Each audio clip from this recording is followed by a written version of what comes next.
Olá pessoal, sejam todos muito bem-vindos aqui ao canal César Rocha Fotógrafo mais uma vez. Bom dia a todos pessoal, muito bom dias. Hoje, domingo, 17 de janeiro de 2021, pessoal, temos mais uma informação para passar para vocês, uma ótima informação. Urgente, vem aí, prorrogação do auxílio emergencial. Se Deus quiser, a gente vai conseguir essa prorrogação. Veja atenção, como vai ser essa prorrogação do auxílio emergencial? No programa do Datena, entrevista com o Datena, Rodrigo Maia falou sobre vários pontos. Falou sobre Manaus, sobre a vacina, falou sobre auxílio emergencial, sobre Bolsa Família e que o governo precisa sim estudar as medidas para que o Bolsa Família seja e ajudar as pessoas mais carentes e, consecutivamente, ajudar as pessoas do auxílio emergencial. Preste atenção na entrevista que o Rodrigo Maia falou. Vocês que acabam de chegar agora, tenha um ótimo dia, dá aquele like, dá aquele joinha, bota o seu bom dia aí bem bonitinho aí. E quando for passando aqui a entrevista do Rodrigo Maia, que vocês vão ver o que ele vai falar sobre a questão do auxílio emergencial, vai ter uma prorrogação, e aí, vamos ver. Rodrigo Maia, não podemos descartar. Só lembrando, pessoal, o que o Rodrigo Maia quis dizer é o seguinte: ele falou que ele vai estar no poder até o dia 1º de maio, ou 1º de fevereiro, certo? Até o dia 1º de fevereiro, o que é que vai acontecer? Rodrigo Maia pode colocar tanto o impeachment do presidente Jair Bolsonaro, como também pode colocar na agenda da Câmara o projeto para que a prorrogação do auxílio emergencial, algum projeto para que a prorrogação do auxílio emergencial seja confirmado exatamente para o próximo presidente votar. Se os parlamentares votarem antes, o Rodrigo Maia pode colocar já agora o projeto do auxílio emergencial para ser votado. O Rodrigo Maia falou esses dias que pretende, chamou o pessoal para votar, para retornar ao trabalho, né? Mandaram a carta, comunicação. Se eles retornarem na próxima semana, o Rodrigo Maia é provável que ele coloque o projeto para que o auxílio emergencial seja prorrogado. Preste atenção na entrevista que ele falou no Datena. Chegou agora, dá o like, dá o seu joinha. Vamos dar uma olhadinha agora para todos vocês aí. E todo mundo coloca André Janone já, André Janone já. Datena, tudo bem? Obrigado aí pela oportunidade. Olha, por que vocês se reuniram aí Porque eu não ouvi a entrevista, não deu para ouvir. Aí no Palácio dos Bandeirantes, presidente. Não, o governador Dória deu duas entrevistas. Uma sobre a questão da vacina, acredito eu, e outra com o deputado Baleia. Eu cheguei um pouco atrasado na coletiva, que eu tive uma reunião virtual, que nós viemos aqui conversar, falar sobre a Câmara dos Deputados, sobre a sucessão, que é muito importante, aliás, um trabalho que o presidente da República tem feito para o seu candidato, oferecendo recursos do orçamento que ele mesmo diz aí que não existem, né?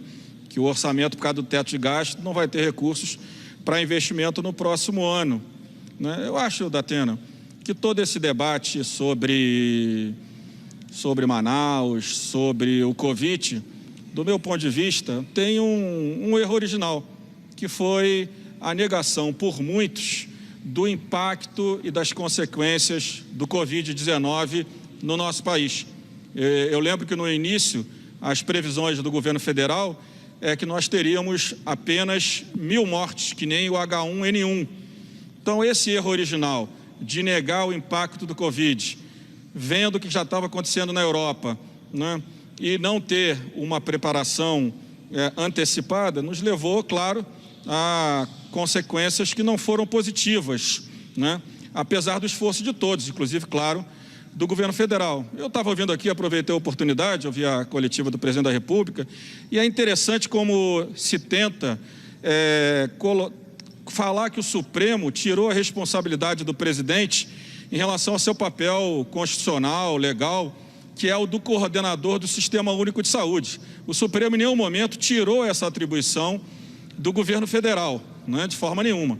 Então, eu acho que a gente tem até um vídeo aí circulando agora com as pessoas ligadas ao governo, não estou dizendo que é do presidente, mas de deputadas ligadas ao governo, fazendo um vídeo, tirando a máscara, quer dizer, no momento onde chega uma segunda onda, e uma segunda onda muito mais pesada. O vírus tem levado mais pessoas às UTIs e gerado mais mortes. Veja a desorganização do Sistema Único de Saúde, que é coordenado pelo governo federal junto com governadores e prefeitos, no caso de Manaus, né? E uma coisa que a gente precisa entender, você perguntou para o presidente sobre o auxílio emergencial, né, que ele disse de forma correta que ele foi financiado com dívida pública. Mas nós sabíamos que com o fim do auxílio e com a manutenção do crescimento do Covid-19, alguma solução para pelo menos o grupo mais vulnerável a gente deveria ter construído. Nós tentamos, viu, Datena, com a votação daquela emenda constitucional, aquela PEC emergencial,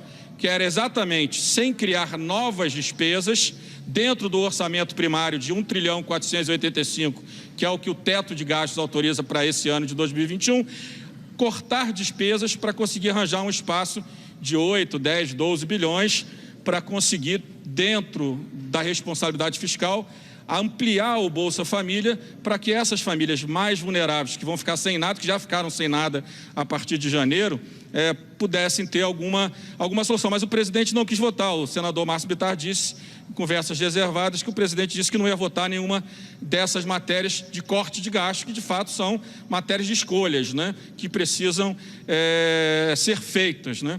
Então, eu acho que o que falta para o Brasil é um projeto de Brasil, é planejamento. A gente sabia que a segunda onda estava voltando, a gente não se preparou. Um país como o Brasil, Datena, não ter oxigênio em Manaus, está tendo que buscar oxigênio na Venezuela, né? Um país como o nosso pego de surpresa com o fechamento das fábricas da Ford, aonde decidem fechar suas fábricas no Brasil e mantê-las na Argentina, tão criticada pelo governo federal. Então, a minha impressão é que o governo não tem projeto, não tem planejamento. Se nós tivéssemos aprovado a PEC 45, a unificação dos impostos de bens e serviços, né, incluindo o CMS, o ISS, o PIS/COFINS, o IPI, nós teríamos criado um ambiente de negócio, uma melhor competitividade para o setor privado. Esse manicômio tributário foi um dos motivos que tirou a Ford do Brasil. Então, eu acho que é disso que a gente tem que falar. A gente não tem que ficar criticando o governador, essa chapa, ele de governador, um de candidato a presidente, outro de vice, debochando das pessoas, né? Ninguém aqui está disputando eleição. A gente está vendo que o número de mortos no Brasil está aumentando, né? Que essa segunda onda do vírus veio mais pesada, mais gente morrendo. E o que a gente quer Chegou agora, são pessoal. soluções. Dá o like, dá o seu Nós queremos joinha retomar aí. o trabalho. Mandei um documento agora para o presidente Davi, para a gente retomar a comissão, abrir a comissão representativa, para que o parlamento possa convocar o ministro da Saúde, possa convocar a Anvisa, possa discutir entre os seus pares, com a sociedade, com os governadores e prefeitos, as soluções, não apenas para Manaus, mas para todo o Estado brasileiro. Presidente Rodrigo Maia, é claro que um governador, como o governador João Dória, xingar um presidente de facínora, nós vimos que coisas impensáveis estão acontecendo por causa dessa crise da Covid no mundo. Bom, a democracia mundial, democracia de Lincoln, Jefferson, Franklin, e vai daí por diante, de uma Constituição que é considerada a base democrática dos tempos modernos. De repente, nós vimos o Capitólio, o Congresso invadido. Mas, de repente, você vê um governador como o governador João Dória, do estado de São Paulo, que é o estado mais rico da União, chamar o presidente de bandido, facínora, isso não abre espaço para risco institucional no Brasil? Ou o senhor acredita que as instituições estão acima disso? Nos Estados Unidos era impensável a gente ver o que nós vimos outro dia com a invasão do Congresso Nacional, do Capitólio, onde tem a Câmara e o Congresso americanos, não é? Incitados pelo presidente da República, que um governador chama o presidente. O senhor sempre foi uma pessoa dura, porém terna. O senhor nunca avançou os limites. O senhor pode não concordar com o presidente da República, eu nunca vi se chamar o presidente da República. O senhor não acha que o governador de São Paulo avançou o sinal e que isso não é bom para ninguém no Brasil? Olha, Datena, eu não vi a coletiva do governador Dória, eu não gosto de me manifestar sem o conhecimento de toda a coletiva, né? Eu entendo a indignação do governador Dória, vendo o que acontece em Manaus, a desorganização, que é responsabilidade também do governo federal, e nenhuma questão política, mas porque quem coordena o SUS é o governo federal. Não, eu não vi, eu vi só uma parte onde ele diz que tem 60 crianças em UTI que precisam ser transferidas, senão vão perder as vidas por falta de oxigênio. Então, talvez essa indignação tenha levado o governador, que sempre também é uma pessoa que não usa de palavras fora do tom, talvez tenha sido isso. Eu mesmo, Datena, eu não sei se você lembra, no meio da pandemia, que o presidente entrou numa TV ao vivo, uma TV fechada ao vivo, e me agrediu verbalmente de forma inacreditável, que eu tive que parar, respirar, refletir, falar o que faz um presidente da República agredir o presidente da Câmara da forma, ou qualquer cidadão brasileiro, da forma como o presidente fez comigo. Então, essas questões, elas acontecem, né? Podem acontecer, mas o mais importante é que eu falei, falta projeto de Brasil, falta planejamento para a crise. Quando ele fala, são só 2 milhões de vacinas que virão da Índia, são 200 milhões de brasileiros, mas o grupo de risco não são 200 milhões de brasileiros. Por exemplo, na cidade do Rio de Janeiro, o grupo de risco são 1,5 milhão de cariocas. Então, o que eu estou dizendo é que a gente não pode tratar uma vida com esse desprezo, tipo, 2 milhões não resolve nada. Resolve, 2 milhões lá, mais 10 milhões aqui, mais a produção do Butantan, da Fiocruz, vai resolvendo e vai salvando vidas. Eu acho que esse tem que ser o nosso objetivo em conjunto, né? Eu acho que a gente tem que deixar as brigas políticas para outro momento, né? Eu acho que a gente deve deixar claro, sem nenhum tipo de agressão, é responsabilidade sim do governo federal, a coordenação do Sistema Único de Saúde. É responsabilidade do governo federal organizar a questão da vacinação, que foi negada durante muito tempo por parte do entorno do presidente e até agora é negada. Nós sabemos que nós só temos um caminho, que é a vacinação, do meu ponto de vista, e nós temos que trabalhar em conjunto para que a Anvisa decida rápido. Não temos vacina nenhuma até para agora. Que a gente já possa começar a vacinar a população brasileira. E não vai depender só da Anvisa, não. Nós não temos vacina nenhuma, só tem a Coronavac, que é muito pouco para o Brasil. Eu acho que o senhor está certo. Esse negócio de brigar politicamente agora não interessa. O que interessa é o povo brasileiro, é vacina. A gente só tem a Coronavac aqui no Brasil, a de Oxford nem chegou. E eu não sei o que nós vamos fazer, porque a tendência é piorar, porque o vírus que possivelmente é responsável pelo número de casos de Manaus, que é a variante brasileira, já está no Brasil inteiro, você não tem a dúvida disso.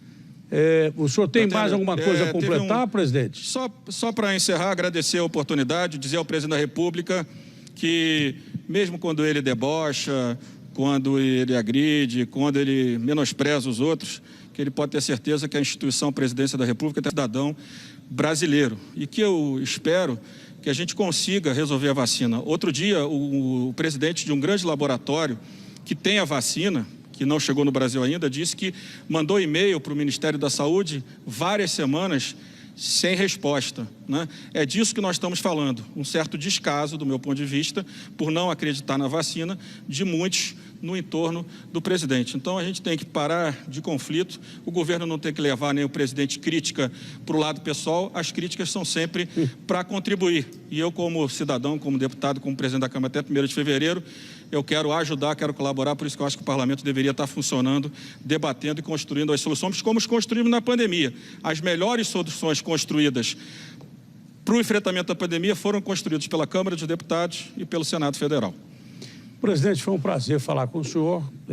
A sua palavra veio num momento muito bom, porque o Brasil precisa de calma e não precisa de distensão no momento que talvez a gente esteja só começando a ver o princípio de um filme muito ruim, não para o Brasil, mas para o mundo inteiro, porque as pessoas chegou agora, pessoal, dá o like, dá o seu joinha aí, bom dia a todos vocês, vai colocando aí, André Janone já, todo mundo agora, muito coloca obrigado, agora, André Janone já, e vai deixando o like. Uma coisa que a gente precisa entender, você perguntou para o presidente sobre o auxílio emergencial, né, que ele disse de forma correta que ele foi financiado com dívida pública, mas nós sabíamos que com o fim do auxílio e com a manutenção do crescimento do Covid-19, alguma solução para pelo menos o grupo mais vulnerável a gente deveria ter construído. Nós tentamos, viu, Datena, com a votação daquela emenda, construir aquela PEC emergencial, que era exatamente sem criar novas despesas dentro do orçamento primário de 1.485 trilhão, que é o que o teto de gastos autoriza para esse ano de 2021, cortar despesas para conseguir arranjar um espaço de 8, 10, 12 bilhões para conseguir, dentro da responsabilidade fiscal, ampliar o Bolsa Família para que essas famílias mais vulneráveis, que vão ficar sem nada, que já ficaram sem nada a partir de janeiro, pudessem ter alguma solução. Mas o presidente não quis votar. O senador Márcio Bittar disse, em conversas reservadas, que o presidente disse que não ia votar nenhuma dessas matérias de corte de gasto, que de fato são matérias de escolhas, né, que precisam ser feitas, né?